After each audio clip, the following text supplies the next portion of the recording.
Hi friends, welcome back to my channel. So after long ago నా ఛానల్లో మళ్ళీ ఒక కొత్త వీడియో అనేది చేస్తున్నాను అనమాట. యాక్చువల్గా నాకు మధ్యలో కుదరక నేను వీడియోస్ చేయలేదు. ఈరోజు నాకు ఒక అవకాశం వచ్చింది, చేస్తున్నాను. అదేంటంటే వీడియో స్టార్ట్ చేసే ముందు అందరికీ హ్యాపీ దసరా. అందరికీ తెలుసు, ఇది దసరా నవరాత్రులు జరుగుతున్నాయి ఇప్పుడు. ఇవాళ డే 9 అనమాట. ఈరోజు దుర్గాష్టమి కాబట్టి ఈ దుర్గాష్టమి రోజున మా శిలానగర్ ఏరియాలో 4 దుర్గామాంబ ఆలయాల టెంపుల్కి కలశాభిషేకం అనేది జరుగుతుంది. ఒక గుడి నుంచి ఇంకో గుడికి భక్తులందరూ కలశం పట్టుకొని అభిషేకాలు చేస్తూ ఉంటారు అన్ని 4 ఆలయాల్లో. మీకు ఏ ఆలయాల్లో వెళ్తున్నాము, ఎంతమంది భక్తులు అలా చేస్తున్నారు, అవన్నీ మీకు ఈ వీడియోలో చూపించబోతున్నాను. సో వీడియో చాలా ఇంట్రెస్టింగ్ ఉంటుంది. మీరు అందరూ రిక్వెస్ట్ ఏంటంటే ఎవరు వీడియో స్కిప్ చేయకుండా లాస్ట్ వరకు చూడండి. వీడియో మీకు ఖచ్చితంగా నచ్చుతుంది. సో నేను ఇప్పుడైతే మా అమ్మ మా పిన్ని కూడా చేయబోతున్నారు, కలశాభిషేకంకి వెళ్తున్నారు. సో మేము అక్కడికి వెళ్ళాక రిమైనింగ్ వీడియో కంటిన్యూ చేస్తాను.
యాక్చువల్గా ఈ టెంపుల్ గురించి హిస్టరీ కూడా పాత వీడియోలో నేను ఆల్రెడీ పోస్ట్ చేశాను. ఒకసారి నా ఓల్డ్ వీడియో చూస్తే అందులో దసరా ఈవెంట్ వీడియో చేశాను. అందులో మనకి ఈ టెంపుల్ గురించి చిన్న స్టోరీలా చెప్పాను అనమాట.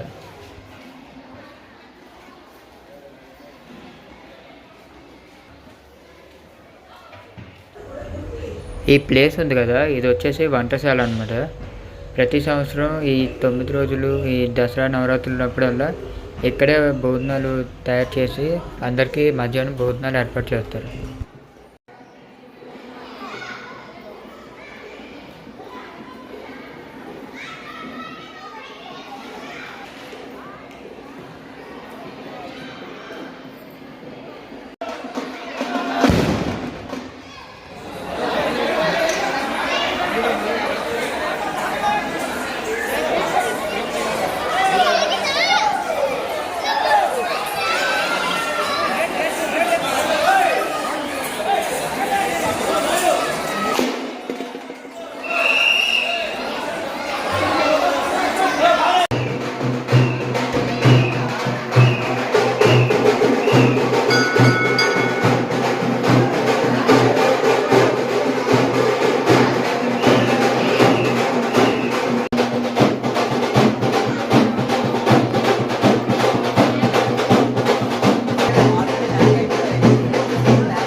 సో ఇది ఫ్రెండ్స్, ఇప్పుడు నేను వీడియో స్టార్టింగ్లో చెప్పినట్టు యాక్చువల్గా 4 టెంపుల్స్ అన్నాను కదా, బట్ ఇది లాస్ట్ 5th టెంపుల్, ఇది మెయిన్ టెంపుల్ అనమాట.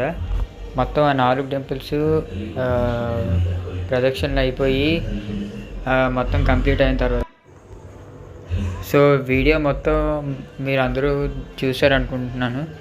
నేను కూడా వీడియోని బాగా చూపించానని అనుకుంటున్నాను. ఒకవేళ నా సైడ్ నుంచి ఏమైనా మిస్టేక్స్ ఉంటే, నేను ఎక్కడైనా కొన్ని చోట్ల సరిగ్గా చూపించలేకపోయి ఉంటే నన్ను క్షమించండి. నెక్స్ట్ వీడియోలో నేను మళ్ళీ దాన్ని కరెక్ట్ చేసుకుంటాను. సరే అయితే ఈసారికి వీడియోతో ఎండ్ చేస్తున్నాను. Bye bye.